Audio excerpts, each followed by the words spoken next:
7 bonnes raisons de choisir Voyage Antillais. Voyage Antillais est une agence antillaise depuis plus de 50 ans. Voyage Antillais vous réserve un accueil chaleureux, une qualité de service, un accompagnement soigné, toujours avec le sourire. Voyage Antillais vous propose les meilleurs prix. Avec Voyage Antillais, vous bénéficiez de facilités de paiement. Votre deuxième bagage est offert. Voyage Antillais, c'est 2 agences en Île-de-France qui relient les Antilles à Paris. Voyage Antillais, nous là vous faisons voyager. Guadeloupe, actualité. Bonsoir et bienvenue dans votre plateau du Tour, donc plateau du Tour tous les soirs où nous débriefons avec vous, bien sûr, cette 73e édition du Tour de la Guadeloupe. Et donc voilà, avec toujours avec moi pour présenter ce plateau du Tour, Rudy Zorobabel qui se trouve du côté de l'hôtel Zénitude, l'hôtel Salaco. Rudy, bonsoir. Bonsoir Séverine, bonsoir à tous nos téléspectateurs. Bienvenue ici avec nos invités qui sont déjà là, bien évidemment. Nous sommes ici, je te l'ai dit, Zénitude Salaco. Un peu avant la prise d'antenne, c'était pas très zen, parce que je cherchais mon retour. Mais là, grâce à Olivier et Moradel qui est avec moi depuis hier, eh bien, tout est rentré dans l'ordre, donc on est là, on patient, tranquille. On va suivre le résumé, on sera attentif aux différents commentaires, analyses des invités en plateau. Et puis on essaiera de vous faire vivre ce qui se passe au sein de la sélection de la Martinique, qui au départ de ce tour était considéré comme l'un des favoris. On verra tout à l'heure avec notre invité si, après cette étape, si Stéphane Bennett fait toujours partie des favoris. Donc on revient tout à l'heure à ta guise avec Olivier. On t'attend sans problème. Zénitude, Salaco, on est installé.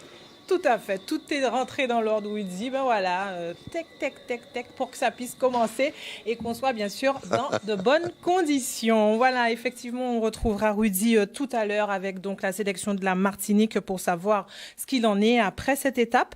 Et bien sûr, donc on va débriefer. On aura aussi donc Solène qui est partie du côté donc de la team Madras Cycling avec donc Max Macambou. Vous aurez également le plat du chef aujourd'hui. Donc pas mal de choses, donc restez avec nous. Jules Anony également est là avec nous. Bonsoir Jules. Bonsoir. Bien sûr avec qui on va débriefer. Victoire donc de Sam Maisonneuve et bien sûr je vais me tourner vers Jules Anony qui... Jules, vous aviez quand même bien senti le coup hier, vous nous avez pas mal parlé donc justement de ce coureur où vous nous avez un peu vanté ses mérites en nous disant que justement, il fallait faire attention à lui. Et puis, aujourd'hui, il a prouvé. Et puis, il est parti remporter cette étape à Bouillante avec donc quasiment une très longue partie où il s'est retrouvé tout seul avec des poursuivants, mais il a tenu bon. Tout à fait. Bon, avant le départ du tour, lorsque je reçois la liste des coureurs, je m'intéresse à eux et puis je cherche à qui j'ai affaire. Ça, je le faisais quand j'étais coureur et jusqu'à maintenant, en tant que dirigeant, je continue de le faire. Et Maisonneuve, bon, il a fait quand même des tests avant de signer à Cofidis. Il a explosé tous les tests et c'est quelqu'un qui a un très gros moteur. Et c'est pourquoi Cofidis l'a pris. Donc c'est vrai, il a prouvé aujourd'hui, donc belle victoire à Bouillante, mais il a eu quand même pas mal de faits de course aujourd'hui, puisqu'on a eu donc le maillot jaune qui a chuté et, également en début de course. Ça aussi, ça a été un tournant, on va dire, dans cette étape aujourd'hui. Moi, je dirais que la deuxième étape était plutôt une journée surprise. Quand on voit la chute du maillot jaune, quand on voit l'abandon de Lenny, quand on voit aussi ce que font les Colombiens, or ils sont surnombreux, ils pouvaient dominer cette étape et mieux gérer l'étape. Ça a été une journée de surprise et puis, bon, cerise sur le gâteau, ils se sentir bien. Ce soir, les deuxièmes en général, bon, que demander de mieux?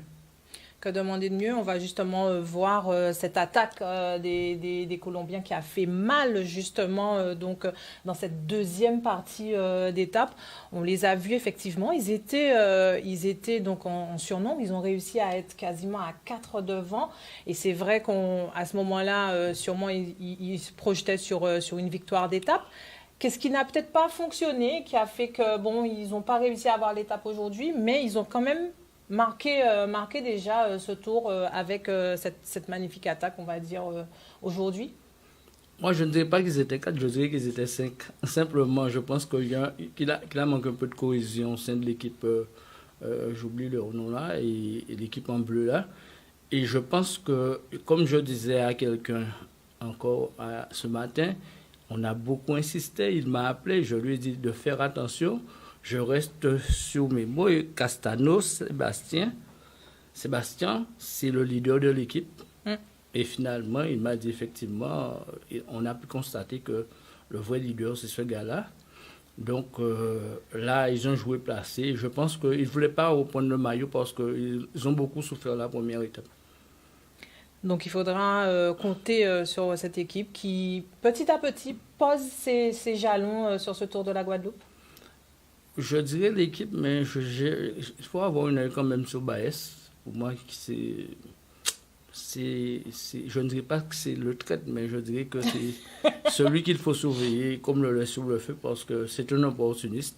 Et quand on regarde, moi, quand j'entends avant Petit-Bourg qu'il allait changer de vélo, patati patata, et quand je vois que à Saly-Sapoti, le gars, il est devant, je me demande quel type de fusée que c'est.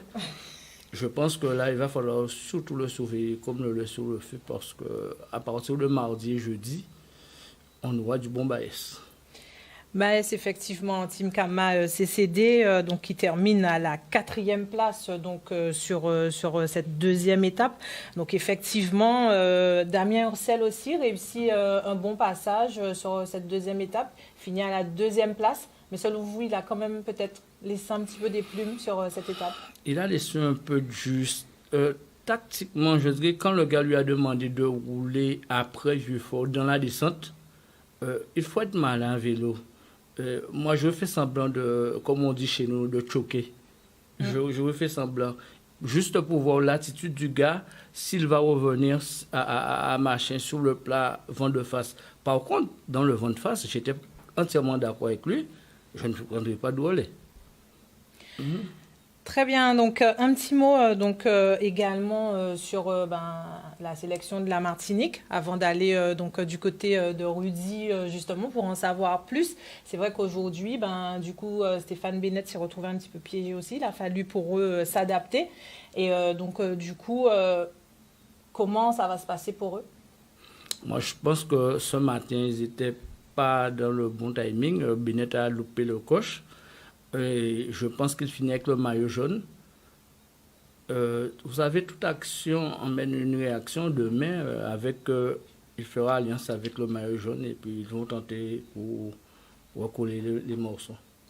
Rudy, justement, est-ce que une alliance sera possible donc avec l'équipe du maillot jaune pour la sélection de la Martinique pour pouvoir ramener Stéphane Bennett au premier plan dans ce classement général?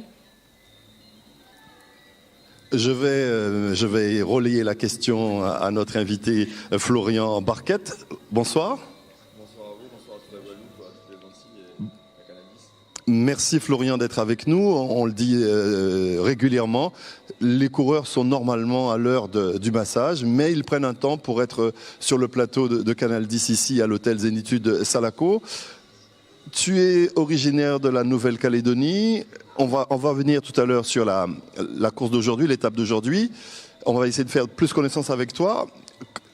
Quelles sont les grandes compétitions auxquelles tu as participé? C'est le premier Tour de Guadeloupe pour toi. Oui, c'est ça, c'est le premier Tour de Guadeloupe. Donc moi, je suis calédonien. Quand j'étais un peu plus jeune, on va dire, j'ai 28 ans actuellement, j'ai fait pour quelques années en métropole. Donc j'étais en élite DN1, donc j'ai fait des concours sur le Tour d'Alsace, Basson-Liège Espoir. Et au niveau des îles, j'ai participé bien sûr 5 fois au Tour de Nouvelle-Calédonie, 2 fois au Tour de Tahiti, 2 fois au Tour de la Réunion, donc une fois au Tour de Martinique il y a quelques semaines, et là la première fois sur les routes de la Guadeloupe. Quelle comparaison fais-tu entre les différentes compétitions auxquelles tu as eu à participer avec la Guadeloupe, le niveau des coureurs, mais également l'engouement, l'organisation? Oui, c'est sûr, on va dire sur les Antilles, Guadeloupe et Martinique, au niveau de l'engouement, c'est quelque chose d'exceptionnel. Il n'y a pas du tout ça sur les autres îles, ça c'est sûr. En termes sportifs, je pense que l'ancien Tour de Nouvelle-Calédonie, avant pas de Covid, équivalait peut-être au niveau du Tour de la Martinique, mais c'est sûr que le niveau de la Guadeloupe, c'est un niveau qui est vraiment supérieur. discuté un peu avec mes collègues qui avaient déjà fait le tour. Voilà, le niveau est très homogène avec des très fortes individualités, mais c'est vrai que c'est impressionnant au niveau des engouements. Moi, pour la petite histoire, j'étais venu en 2017 la première fois en Martinique pour une course et j'ai vu les gens. J'ai dit qu'il faut que je fasse un jour le tour. C'est vrai que même là, dans la montée de Salé-Sapoti, les gens qui s'écartaient, je suivais chaque année de la Guadeloupe depuis 2017. Je dis un jour, je vais être comme ça au milieu des gens. Donc merci aux spectateurs qui nous encouragent. Quelles sont les sensations qu'on ressent à ce moment-là? C'est quand même dur. Quand je regardais, je me disais, ouais, quand c'est comme ça, on peut monter à bloc et puis pas s'asseoir. Mais bon, non, on n'y arrive pas, c'est dur, mais on se sent encouragé. C'est sûr que ça aide parce que les montées sont assez dures. Ça aide à passer plus vite parce que c'est vrai que s'il y avait personne, on irait beaucoup moins vite. Donc c'est super et ça fera des souvenirs qu'on aura toute notre vie. Alors, normalement, enfin, quand je dis normalement, moi je suis devant la télé ou au bord de la route, j'ai envie de dire que cette deuxième étape ne devait pas provoquer autant de casse. Et singulièrement chez les favoris, le tenant du titre est au tapis. Stéphane Bennett a perdu du temps. Il est, me semble-t-il, 78e à plus de 18 minutes. Et là, je relais la question de Jules Anoni que je salue. Pardonne-moi, Jules, j'ai oublié de te saluer. Est-ce que la sélection de la Martinique va faire, on va dire, des alliances de circonstances pour essayer de ramener Stéphane Bennett au classement général? C'est lui qui sera à 18 minutes, mais il est 29e à quelque chose comme plus de 5 minutes, donc c'est vrai qu'il est très loin. On ne s'attendait pas à une étape comme ça. On pensait que ça allait basculer à une trentaine en haut de Salé-Sapoti. Pardon, oui, c'est toi qui as 18 minutes. C'est moi qui ai 18 minutes, j'ai un souci mécanique hier, mais bon, non, on vient de faire un peu des briefings. On a vu un peu Bon, 5 minutes, c'est beaucoup et pas beaucoup. Ce qui est problématique, c'est qu'il y a plus de 29 coureurs devant lui, donc ça va être compliqué à remonter. Donc, non, là, on vient de voir. On va plus se concentrer maintenant sur les victoires d'étape. En plus, qu'il a dit, voilà, ses jambes ne sont pas forcément bonnes et il se connaît assez bien. Donc maintenant, voilà, on va essayer de chercher une ou plusieurs belles victoires d'étape et pourquoi pas des maillots distinctifs. Et l'histoire d'alliance de circonstances, c'est pas au programme pour l'instant? Après, quand on est coureur, des fois on est devant, il y en a qui sont passés pour le général, il y en a d'autres qui visent des victoires d'étape. Donc oui, mais ça se fait sur le vélo. Voilà, il n'y a rien qui est prévu avant. Vous avez déjà identifié de possibles ententes ou pas? Non, des ententes, non. En plus, on est avec des sections Martinique, donc je pense pas que les clubs guadeloupéens vont vouloir faire des ententes avec nous, mais c'est plus bien analyser le parcours, bien analyser les forces en présence, essayer de se glisser dans les coups et puis se laisser emmener vu qu'on n'est plus dans le général du tout et aller chercher une victoire d'étape. Alors, comment s'est passée cette journée pour la sélection de la Martinique? Vous avez perdu un élément. Ouais, il y a Josué Hautebourg qui est arrivé hors délai malheureusement, et puis sinon ça roulait très vite au début, pendant 1h20, 47,8 de moyenne. Après sur la nationale, on allait chercher des bidons, Rémi et moi, et il y a un gros groupe qui est parti. Rémi a réussi à rentrer dans une bosse, et moi je me suis fait ramener par des coureurs de Wagner qui roulaient, et à ce moment-là on a reçu la consigne de se relever parce qu'il y avait Josué qui avait lâché, Christopher Hippolyte qui était en train de lâcher, il y avait que Eddy Michel avec Stéphane, donc on s'est relevé, on était à 1 minute 20, on a réussi à le ramener au pied de Salé-Sapoti. Après nous on a fini tranquille pour les prochains jours. Et puis on apprend à l'arrivée qu'il a perdu beaucoup de temps et qu'il se sent pas forcément bien. Donc voilà, c'est parti du vélo, ça reste que du vélo. D'ailleurs, peut-être à préciser, j'en ai parlé un peu avec les coureurs, mais voilà, on reçoit quelques mots peut-être pas très gentils au bord des routes aujourd'hui. Donc voilà, ça reste que du vélo. Moi je suis là, je suis mieux de tout ça, je suis content d'être là, je suis content d'être en Guadeloupe. J'aime les spectateurs guadeloupéens, donc je pense qu'il faut juste continuer à nous encourager. Ça reste 5-6 personnes, mais bon, on entend quelques petits trucs. On reste des amis des îles, je suis un Calédonien, c'était Martiniquais, et voilà, je pense que voilà. Mais on est tous contents d'être là et contents de l'organisation. On est dans un bel hôtel, c'est super bien sécurisé. Ça reste que du sport, on est tous très contents d'être là. Quel est l'état d'esprit de ce jeune de 19 ans aujourd'hui là? Comment vous l'avez entouré pour remonter son moral? Eh ben moi là-bas, après moi je suis pas en chambre avec lui, donc moi j'étais en récupération, massage, etc. Là on va se voir pour manger. Quand il est arrivé, on l'a félicité, on lui a dit que c'est bien. On savait pas si c'était dans les délais ou pas, mais on lui dit c'est très bien de ne pas avoir abandonné, ça fait partie de l'apprentissage. De ne pas avoir abandonné, ça montre son caractère, on sait les qualités qu'il a, mais à 19 ans, voilà, s'engager sur une classe 2 comme ça, vu comment ça roule cette année, c'était très compliqué, mais non, c'est un très bon coureur, et s'il comprend un petit peu mieux l'entraînement et dans les prochains mois, prochaines années, je pense que ça peut faire un coureur remarquable. Dans le débrief du manager, c'était quoi? C'était que voilà, on a essayé, quand on perd avec les armes à la main, c'est pour ça qu'il nous a fait nous relever, alors que voilà, on était une trentaine, on aurait pu peut-être aller chercher accessible ou une place, mais on doit perdre des armes à la main. Quand nous on le ramène de Stéphane, on se dit que peut-être qu'on va apprendre à l'arrivée qu'il a fait un numéro comme les années d'avant ou qu'il est devant. Bon, c'est pas ce qu'on apprend, et puis voilà que le tour est jamais fini, qu'il faut savoir se fixer des nouveaux objectifs. Ça marche dans la vie de tous les jours et ça marche sur le vélo. Mais vous n'avez pas abandonné l'idée de remporter ce tour?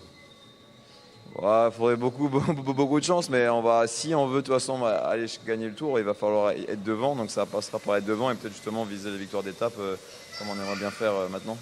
Vous êtes déjà projeté sur l'étape de jeudi? C'est celle avec les doubles mamelles? Ouais. Bah oui, c'est sûr, là ça va être des carnages, donc ça va être un carnage, donc ça va être plutôt le profil, on va dire, pour les grimpeurs. Moi je suis plus routier, donc moi plutôt sur l'étape de demain, je vais essayer de... Mais je parle au niveau du club de l'équipe. Les courses ou à chaque jour suffit sa peine? Chaque jour suffit sa peine, même si bien sûr au début du tour on avait une vision globale sur tout le tour. Mais après, vous savez, les courses où ça monte, c'est pas forcément les courses qui sont les plus tactiques, parce que c'est à la pédale, les meilleurs sont devant. Donc c'est plutôt sur les courses plates où on a vraiment des stratégies mises en place. Florian, merci d'être venu sur notre plateau pour donner des nouvelles de la sélection de la Martinique. Comme chaque soir, hein, on est très regardé à la Martinique. On en profite pour saluer la Martinique et également la Guyane. Mais demain, ce sera certainement quelqu'un d'autre à ta place. Avec, on l'a dit aujourd'hui, une journée pas très réussie pour la sélection de la Martinique qui perd un élément et qui perd également quelques minutes au général avec Stéphane Bennett. Rudy, en tout cas, donc avec ces belles infos du côté de la sélection de la Martinique.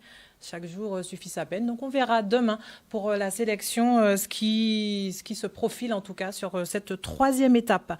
Troisième étape entre donc Bémao et Pointe-à-Pitre. C'est l'occasion pour présenter un projet qui sera donc mis en place lors de cette arrivée donc demain à Pointe-à-Pitre.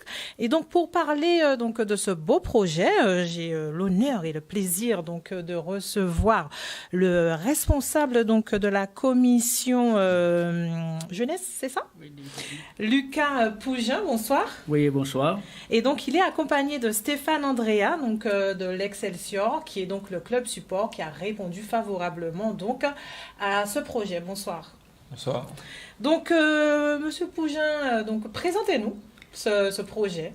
Donc je présente ce projet, c'est-à-dire qu'au cours de notre réunion titre de bilan, et à l'approche du Tour de la Guadeloupe, on s'est dit pourquoi ne pas lancer un petit projet en demandant au club qui fait partie de l'école de vélo de faire une petite animation, soit au départ ou soit à l'arrivée. Et donc c'est en quelque sorte, nous avons envoyé ce communiqué le soir et le lendemain, le club Excelsior avait déjà répondu.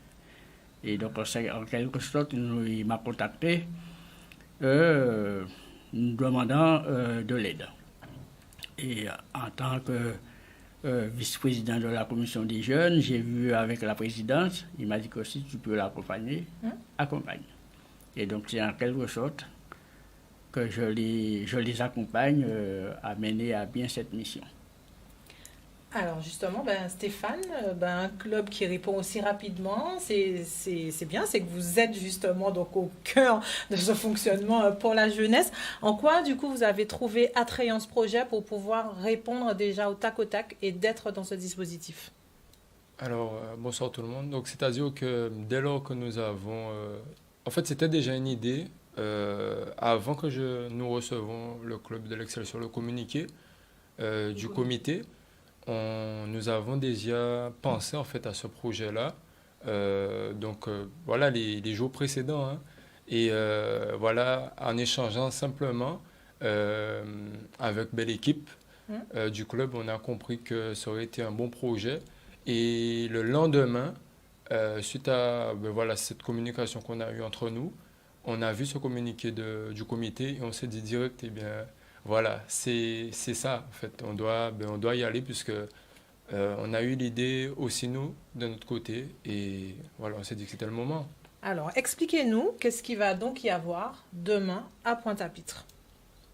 OK.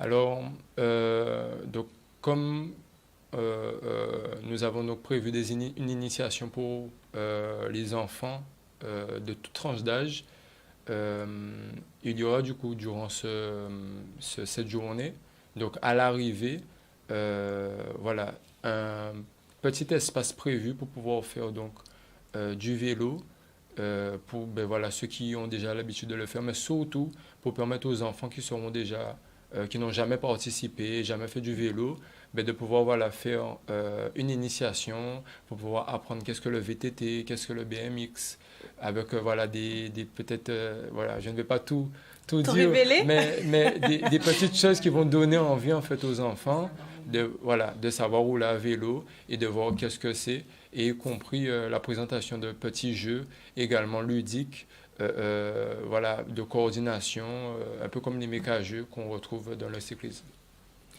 Du coup, ça sera de quelle heure à quelle heure qu'on va pouvoir donc participer à ces différents ateliers qui seront proposés? Alors, comme il était dit, ça sera des activités qui vont se faire lors des arrivées. Et donc, ça sera environ 1 à 2 heures avant les arrivées, voilà, dans un espace prévu non loin, hein, pour que voilà, chaque personne, de manière libre, puisse participer. Est-ce qu'on va vous retrouver du coup que sur l'étape de demain, ou est-ce que ça sera une opération qui sera répétée éventuellement, Monsieur Bourgeon, sur d'autres étapes de cette 73e édition du Tour? Donc, comme j'ai dit, hein, l'Exerso a répondu en premier lieu. Et nous, ce qu'on souhaite, ce serait tous les clubs qui ont une école de vélo où la course y part ou gagne, s'ils veulent bien faire une activité de façon à que les gens qui sont dans la commune, disons, voient les activités que font les écoles de vélo. C'est-à-dire que quelquefois on est dans la commune et on ne sait pas ce qui se passe dans la commune. Et là, ce serait une bonne occasion que les gens découvrent un club qui fait partie de la commune et qui a des activités, et surtout pour les gamins. Parce que dans l'activité que SXO va présenter demain, il y aura une petite activité pour les baby-vélos. Baby-vélos, qui veut dire que ce sont les tout petits. Voilà, les tout petits et ça les intéresse. Vraiment, quand on fait des animations comme ça, il faut voir le nombre d'enfants qui viennent dans cette activité. Parce que c'est une activité qui est réservée aux tout petits et pour la bonne cause. Hein. Et là, pour demain, et sur toutes les activités que va amener un club, ce sera l'activité pour tout public. C'est-à-dire que ce ne sera pas seulement pour les licenciés, mais ce sera pour tout public qui veut éventuellement découvrir le sport cycliste. Donc un moment de partage autour du vélo. Bien sûr, on sait que c'est la fête du vélo durant cette 73e édition et durant de manière générale le Tour de la Guadeloupe. Et donc le Tour se rapproche encore de vous. Donc demain, n'hésitez pas, si vous êtes au niveau de Pointe-à-Pitre, que vous êtes là, que vous êtes sur cette ligne d'arrivée, que vous attendez les coureurs, n'hésitez pas donc à aller profiter de cette belle action qui donc sera mise en place pour vous, bien sûr. Donc venir à partir donc de 11h, à partir de 11h, 11h30, 10h30. Max, les 10 derniers kilomètres de l'étape, Axel Talandier est devant, bien placé. C'était l'objectif? Ouais, c'était l'objectif. C'est ça qu'on lui avait demandé depuis pas mal de temps. Le Tour, hein. On lui avait demandé d'être présent pour le Tour. Donc jusqu'à maintenant, il répond présent. Donc nous sommes vraiment satisfaits. On n'a rien à lui reprocher. Il fait son job. Donc j'espère que maintenant toute l'équipe va l'entourer pour qu'il soit dans les meilleures conditions. Et là, l'étape n'est pas finie. Est-ce que c'est potentiellement possible de rattraper l'homme de tête ou au moins d'avoir une 2e ou 3e place? Non, ce qui nous importe, c'est de ne pas prendre 2 minutes sous la bonne abaille, les hommes forts. Donc jusqu'à maintenant, nous sommes bien. Mais si nous donnons une 2e, 3e, 4e place ou une 10e place, c'est aussi bien. C'est méritant parce que l'étape était difficile. Alors voilà, on n'aura rien à dire, on prend ce qu'il nous donne aujourd'hui.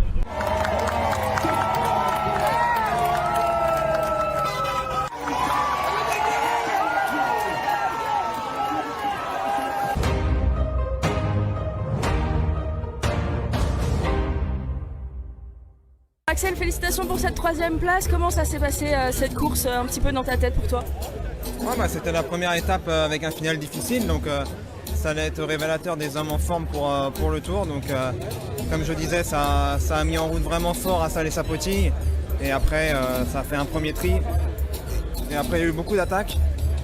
Il a fallu vraiment se faire violence et rester fort mentalement jusqu'à la dernière montée où ça a encore été assez violent. Donc premier podium pour moi sur le Tour de la Guadeloupe. J'avais fait beaucoup de top 10, donc c'est vraiment bien. Est-ce que ça a été l'occasion aussi pour toi de voir un petit peu qui sont les hommes forts, ceux dont il faut se méfier? Oui, bien sûr. Hein, là, c'est clair qu'il n'y a pas de hasard avec un final comme ça.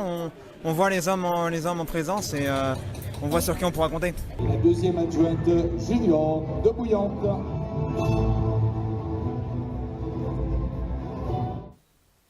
Voilà, une troisième place donc pour la team Madras avec donc Axel Taillandier qui finit donc bien cette deuxième étape. Un petit mot, Jules, sur la team Madras. Oh bon, comme il a dit, c'est une équipe homogène. Bon, effectivement, on constate que l'équipe est homogène. Mais moi, j'ai un doute un peu sur son Colombien là, que je connaissais quand même quand il était à la Lamprey, qui était un peu plus fort. Mais là, bon, c'est vrai qu'avec l'âge et tout, on perd un peu de sa puissance et j'attends de sa réaction. Moi, la seule fois que je l'ai vu flamber bien, c'était à Margalant sur le chrono. Après, je n'ai pas vu de choses superbes venant de lui, quoi. Eh bien, on verra demain comment ça se poursuit donc pour la TMC qui, pour l'instant, débute bien son tour. On va repartir du côté donc du Gosier pour retrouver Rudy, puisque demain, c'est une étape avec un départ à Bémao, mais un départ dans un lieu bien précis. Et donc, Rudy qui reçoit donc Claude Barfleur, qui va nous dire plus sur ce départ particulier pour cette étape numéro 3, Rudy. Dès demain, jusqu'à la fin. J'ai perdu la connexion, mais j'imagine que tu nous as appelé avec Exactement. Olivier, c'est ça. Voilà. C'est un peu compliqué, je vais l'enlever parce que là c'est revenu un peu fort. Donc je suis avec le maître des lieux de demain, Claude Barfleur, directeur de la communication. Prends le micro, Claude, directeur de la communication de Route de Guadeloupe. Bonsoir Claude. Bonsoir Widy, bonsoir aux téléspectateurs de Canal 10. Merci d'être avec nous ici en direct dans cet hôtel Zénitude Salaco-Gosier. Le Tour, on parle beaucoup de sécurité et le premier mot qui vient sur toutes les lèvres, c'est Route de Guadeloupe. Alors, comment Route de Guadeloupe s'est mise en ordre de bataille pour réussir ce 73e Tour cycliste de Guadeloupe? Alors nous avons commencé il y a fort longtemps puisque c'est notre métier. Hein. Alors notre métier, c'est pas la sécurité. Nous ne sommes pas la prévention routière. Nous assurons la sécurité des routes, sur la route, que les routes soient praticables, que les routes soient bien entretenues. Ça c'est notre métier. Ok. Et alors nous travaillons 6 mois avant, c'est-à-dire que nous travaillons en collaboration avec le comité qui nous présente le parcours qu'il souhaite faire. Et comme nous disposons en comptant Marie-Galante, nous disposons de 8 centres. Donc chaque centre a un secteur en fonction du parcours. Donc nous faisons des visites de terrain. S'il y a des choses à faire, des routes à restaurer, il y a des choses à vérifier, nous le faisons. Ça s'est mis bien en amont du tour, quelques mois avant. Et ensuite, pour le tour en lui-même, nous recommençons dans la semaine avant avec les différents secteurs. Chaque chef de centre fait son parcours, regarde ce qui va, ce qui ne va pas. Le comité aussi nous fait des remontées sur certaines routes, si elles dépendent de nous. Mais nous rappelons que nous gérons les routes nationales, les routes départementales. Ce ne sont pas toutes les routes de Guadeloupe. Il y a beaucoup de communales que le Tour en pointe, qui ne dépendent pas de nous. Mais quand nous le pouvons, nous aidons aussi les communes. Donc chaque chef de centre fait le tour de son secteur. Et dans le tour en lui-même, nous avons une équipe qui s'appelle l'équipe de jalonnement qui précède. Il y a une première équipe qui précède, la course. Sa mission, c'est d'indiquer le parcours pour qu'on ne puisse pas se tromper, même s'il y a des signaleurs, mais on indique les routes. Surtout où ça peut être compliqué des fois, c'est dans les grands fonds, en grande terre. En basse terre, c'est un peu plus facile. Et eux, donc, ils flèchent le parcours. S'il y a un désordre, il leur règle rapidement avant que le tour, puisque nous partons 1 heure avant la caravane. Donc on règle les problèmes qu'on peut rencontrer.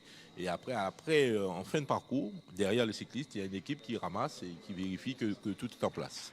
Donc nous travaillons à ce que les routes soient propres, sécurisées et praticables. Est-ce que les conditions climatiques récentes ont perturbé, ont modifié vos plans? Non. Alors ça tombe bien. La semaine avant, c'était pas trop méchant. Cette semaine, ça va. Non, on a l'habitude, c'est pas spécialement pour le Tour. Quand le temps est mauvais, on a l'habitude, c'est notre métier, on se prépare. Donc non, pas du tout, ça ne nous a pas gênés. Alors, Séverine le disait tout à l'heure, le départ demain est devant Route de Guadeloupe, chez nous. Alors, ouais. Qu'avez-vous prévu à cette occasion? Non, on a prévu simplement un bon accueil. Notre siège sera ouvert très tôt. Le comité avec les différentes équipes ils vont s'installer comme d'habitude, comme un départ en commune. Hein. Il y a rien de spécial, c'est que ça se passe chez nous pour symboliser, l'union que nous faisons avec le comité. C'est une façon de nous mettre en avant, en exergue, parce que nous travaillons depuis fort longtemps avec eux. Donc ils se sont dit que cette fois-ci, on fera partie d'une étape du siège de Route de Guadeloupe à Jarry. Est-ce que les jeunes qui nous regardent là peuvent se dire il y a un avenir, on peut trouver quelque chose chez Route de Guadeloupe? On trouve toujours quelque chose, mais il faut certaines compétences. C'est pas la Samaritaine, c'est pas la Samaritaine. Non, c'est-à-dire que nous sommes reconnus par les Guadeloupéens. Et d'ailleurs, nous sommes souvent félicités. On remercie les Guadeloupéens pour l'accueil qu'ils nous font. Hein, et ils comptent sur nous. Non, c'est une société, un syndicat mixte qui est composé, c'est la région et le département qui ont créé Route de Guadeloupe.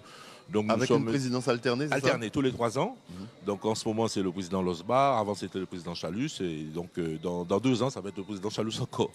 Est-ce que on ne fait pas de la politique, mais cette alternance ne perturbe pas un peu la continuité du service? Non, au contraire, je trouve qu'en termes politiques, c'est un très bel exemple de réussite où les collectivités se mettent d'accord, où tout fonctionne. Au contraire, chez nous, ça se passe très bien, très bien. Quels sont les points noirs que vous avez dû traiter un peu plus en profondeur sur cet itinéraire du Tour? Non, ce qu'on dit, c'est que nous, on prépare pas le Tour le jour du Tour. Donc, on peut pas dire qu'il y a un point noir. Si, le jour même de la course, quelque chose se passe. Par exemple, aujourd'hui, il y a eu un petit éboulement aux Deux Mamelles. Mais la course n'était pas concernée elle-même. La course va passer aux Deux Mamelles jeudi. Donc, ça a été traité. Vous voyez, si on a un truc qui se passe durant le parcours, on réagit assez rapidement. Mais tout ce qui doit être fait est anticipé.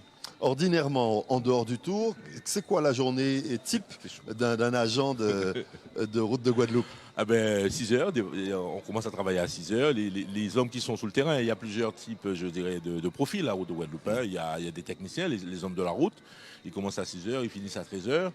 En fonction de ce qu'il y a à faire, ça peut être de l'élagage, ça peut être du débroussaillage, des crottages, ou ça peut être aussi, on fait les enrobés. Donc c'est 6h, 13h. Quoi. Et justement, dans l'exercice de leurs fonctions, ils ont déjà payé un lourd tribut. Hein. Oui, alors on demande justement, on a payé le tribut parce que nous travaillons sur la route. Nous ne sommes pas les seuls, mais nous sommes concernés et nous demandons aux automobilistes de faire attention de façon générale à nous, mais à tous les hommes qui travaillent sur la route parce que je dirais que ce sont des métiers difficiles et dangereux. Alors, départ demain à Route de Guadeloupe. On invite tout le monde à découvrir l'entreprise ou seulement la caravane? Non, ceux qui peuvent venir viennent, puisque de toute façon nous sommes connus. Hein, nous avons l'habitude d'organiser de belles manifestations chez nous. Hein. Donc nous invitons les Guadeloupéens à passer nous voir. Merci infiniment Claude Barfleur d'être venu nous voir ici à Gosier pour nous parler de l'intervention de Route de Guadeloupe qui est bien en amont du départ de la première étape, du prologue. Toute l'année vous êtes là. On est là tout le temps. C'est une petite entreprise qui ne connaît pas la crise? Non, puisqu'il y a toujours du travail. Merci infiniment Claude Barfleur, directeur de la communication de Route de Guadeloupe. Voilà ce qu'on pouvait dire pour nous ici en direct avec Olivier Moradel, ici à l'hôtel Zénitude de Gosier. Merci beaucoup, Rudy. On vous retrouvera donc avec plaisir demain soir, bien sûr, avec vos invités du côté de l'hôtel Zénitude. Nous, on va poursuivre ici en plateau avec, bien sûr, un moment, je suppose que vous appréciez, que vous attendez maintenant, avec le chef Neila qui est donc revenu ce soir pour nous présenter un nouveau plat pour, bien sûr, nous rebooster, nous requinquer, pour être en forme, pour que les coureurs soient prêts pour demain. Et donc, ce soir, Neila, qu'est-ce qu'on mange? Alors, ce soir, on va manger du cuit, parce qu'hier, on a fait du cru. Exactement. Et on reste toujours sur la base... le cuit. Hein.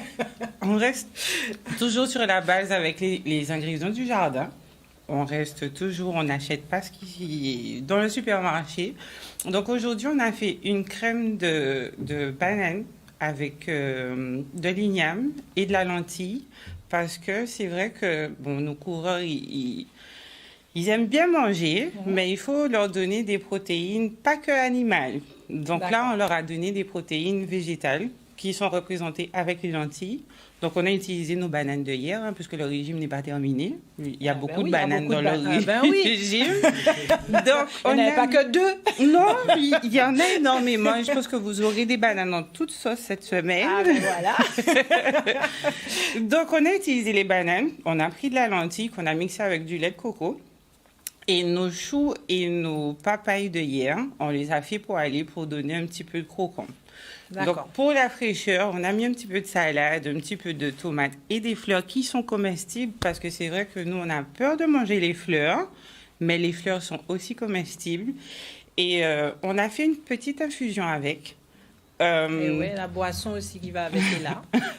Parce que on vous donne tout, à boire et à manger. Parce qu'il faut quand même qu'après le repas, ils puissent se détendre après pour la digestion. Parce que la digestion, quand on mange quand même lourd, après, ils mangent quand même des gros plats. Après, mais il faut digérer pour aller dormir. Donc, il faut digérer vite. Donc, la boisson qu'on a fait, pour les aider à digérer, ça reste toujours dans le jardin. Donc, on a pris 2 feuilles de citronnelle, 2 feuilles de bois d'âne et 2 feuilles de gros thym, les feuilles de gros thym de chez nous, qu'on a fait infuser. Donc, après le repas, ils prennent leur infusion. Et s'il reste de l'infusion, ils vont mettre à glacer pour demain matin. D'accord. Avant de partir, ils ont besoin de rafraîchissement intérieur arrivé à un certain moment parce qu'il fait chaud. Effectivement. La même infusion qu'on prend, on la met au frigo. On la met glacée et quand elle est bien fraîche, ça rafraîchit même de l'intérieur. C'est-à-dire que sous cette chaleur, même pour les barreaux de coussins, c'est vrai que dans la glacière, mais on peut mettre un petit peu... On peut mettre une petite infusion. Voilà, une petite infusion de citronnelle, cannelle, bois d'âne et gros thym. Ça rafraîchit vraiment. C'est un secret de ma grand-mère. D'accord. On ne trouve pas ça dans le supermarché. Mais quand on le fait de nous-mêmes, quand il fait vraiment chaud, c'est bon, ça fait du bien. Donc, si vous avez 2 petites feuilles, testez. Bon, si vous ne pouvez pas tester, vous pouvez m'appeler. On rappelle comment joindre le chef Neila pour pouvoir, bien sûr, bénéficier de tout ce qu'on vous montre, bien sûr, tous les soirs. N'oubliez pas, on sera là tous les soirs. Voilà, et on vous prépare quelque chose pour après la course, pour qu'on puisse tous se remettre en forme et tous dégonfler un petit peu. Voilà, je prends un petit peu beaucoup l'écran, on va tous réduire un petit peu après. Au mois de septembre, on finit les vacances. Voilà. Après le tour, on finit de barrer la course correctement, traditionnellement, et après, on va s'occuper de la remise en forme. Donc, si vous voulez plus d'informations, vous appelez, vous envoyez un WhatsApp au 06 91 25 71 11. Voilà, donc c'est quoi, gratin de banane? C'est une purée de banane. Purée de banane, lentilles et lait de coco. Très bien. Et nos invités du soir vont pouvoir déguster donc ce beau plat et puis ils vous diront par leur réseau s'ils ont apprécié ou même avant la fin de l'émission s'ils ont apprécié et s'ils ont pu trouver ça agréable, bon, si ça a eu son effet. D'accord ? Très bien. Ils veulent participer, c'est bien. Ils sont volontaires. Donc voilà, nous on va poursuivre bien sûr donc ce plateau du tour avec donc les résultats. Donc on revient sur le classement donc de cette deuxième étape. Je vous propose donc de voir le tableau récapitulatif. Donc donc Sam Mezonob donc qui remporte cette deuxième étape en 3h31 minutes et 39 secondes.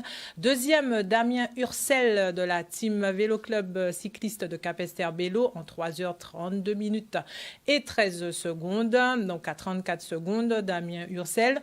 Axel Taillandier, donc de la team Madra Cycling, lui termine troisième. Baez Vanegas, donc Snyder de la team Kama CCD termine à la 4e place à 37 secondes. Castillo Kevin de la team Siste Credito, donc lui termine à 38 secondes à la 5e place. Castano, donc Sébastien, toujours de la team Siste Credito, lui termine à 38 secondes puisqu'ils sont arrivés en même temps. Dylan Will aussi à la 7e place de l'Unisport Lamantinois. 8e Wilson Pena, donc de la team Sisté Crédito. On vous avait dit, ils ont fait un coup de force, donc les Colombiens, dans cette étape. Donc termine lui à 49 secondes. Arcangeli qui s'est fait lâcher, puis qui est revenu et qui a réussi finalement à rallier donc cette arrivée, termine à la 9e place, donc de Charvieux-Chavagneux à 58 secondes. 10e Diego Milan, donc de l'Unisport à la Mantinois, qui a bien travaillé aussi pour Dylan Will aujourd'hui, termine donc à 58 secondes. Donc voilà pour ce classement donc de cette étape. Et du coup, ont abandonné aujourd'hui donc Marius Cordier du rayon d'argent, Lindy Kloss de la pédale du centre, Pierre Kieffer de la team vélo club cycliste de Capester Bello, Benjamin Leny de l'Unisport Lamantinois, Stéphane Kitavini de l'ASC Carac et Grégory Ruff de l'ASC Carac. Un petit mot, Jules, sur ces abandons, surtout Benjamin Leny, donc après cette deuxième étape dans cette 73e édition. C'est le vainqueur du Tour qui s'en va. Effectivement, c'est le vainqueur sortant qui s'en va. En plus, bon, il a dit qu'il était malade. Bon, je conçois, parce qu'on a vu quand même qu'il vomissait. La seule chose qu'on peut lui souhaiter, c'est un bon rétablissement, quoi. Et puis de nous revenir en pleine forme. Damien Ossel aussi qui perd un coéquipier. Effectivement, bon, j'ai eu le temps de connaître Pierre Kieffer, mais je savais qu'il souffrait de la chaleur parce qu'il est venu il n'y a pas longtemps ici et je pense que c'est dû à ça. Et deux coureurs de l'ASC Carac également. Donc pour cette équipe, l'addition est lourde sur donc cette deuxième étape. On va passer donc au classement général. Donc à l'issue de cette seconde étape, donc c'est Maisonneuve qui va donc porter le maillot jaune. Damien Ursel est à la deuxième place. Il est à 42 secondes donc du coureur de la Vendée U. Troisième, Sébastien Castano, donc de la team Sisté Crédito, à 42 secondes également. Troisième, Pena Wilson de la team Sisté Crédito à 46 secondes. Cinquième, Baes Vanegas à 47 secondes. Sixième, Axel Taillandier à 51 secondes. Septième, Dylan Will à 52 secondes. Kevin Castillo, lui, est à 1 minute 05. Diego Milan, 9e, est à 1,27. Et Arcangeli Romain, lui, à 1,33. Voilà donc pour le classement général. Donc Jules, pareil, c'est serré pour l'instant, des petits écarts. Donc c'est vrai qu'on n'est qu'à la deuxième étape. Mais on va dire que quand même, elle a marqué les esprits. Tout à fait. Bon, moi, ce qui m'étonne fort, c'est la forte présence des Colombiens, que ce soit Crédito ou Baez. Et je trouve que Baez, comparé à l'an passé, est le coup un peu plus placé et il va falloir faire très attention à lui. Mais je sais aussi que chez l'autre équipe là, le leader à eux, c'est Bastien Castado. Donc, il ne va pas se laisser faire. Et puis, bon, on peut avoir aussi une belle bagarre entre Colombiens. Et puis, Ursel profite de ça. Ou Taillandier. Taillandier, par contre, il m'étonne cette année. Il est super bien placé. Donc, je pense qu'il doit faire un très bon tour. Et il finit le tour assez fort.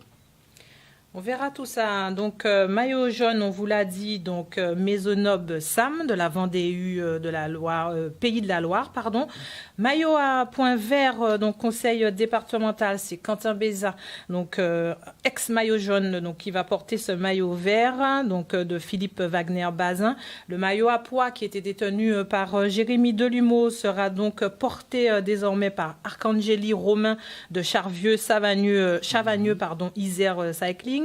Le maillot du meilleur jeune blanc Riviera du Levant donc est en possession de Maisonneuve, mais comme il porte déjà le maillot jaune, donc ce maillot sera porté par Bayer Julius de Embrace the Road.